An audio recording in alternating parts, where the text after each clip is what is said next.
శ్రీశైల మహాక్షేత్రంలో శివరాత్రి బ్రహ్మోత్సవాల్లో భాగంగా శివరాత్రి పర్వదినం సందర్భంగా బ్రహ్మరాంబ సమేత మల్లికార్జున స్వామి వార్లకు నంది వాహన సేవను అత్యంత వైభవంగా నిర్వహించారు. ఈ వేడుకల్లో జిల్లా కలెక్టర్ రాజకుమారి ఘనియా, ఆలయ అధికారులు పాల్గొన్నారు. అనంతరం బ్రహ్మోత్సవాలకే ప్రత్యేక ఆకర్షణ అయిన పాగాలంకరణ ఘట్టం భక్తులను పరవశింపజేస్తుంది. ఏడాది పొడవునా భక్తితో నేసిన పాగాలను స్వామివారి విమాన శిఖరం నుంచి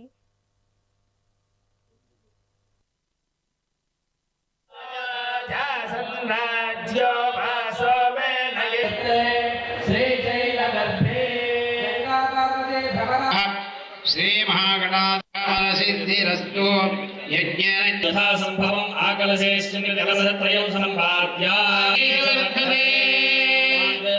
भस्मं संधार्य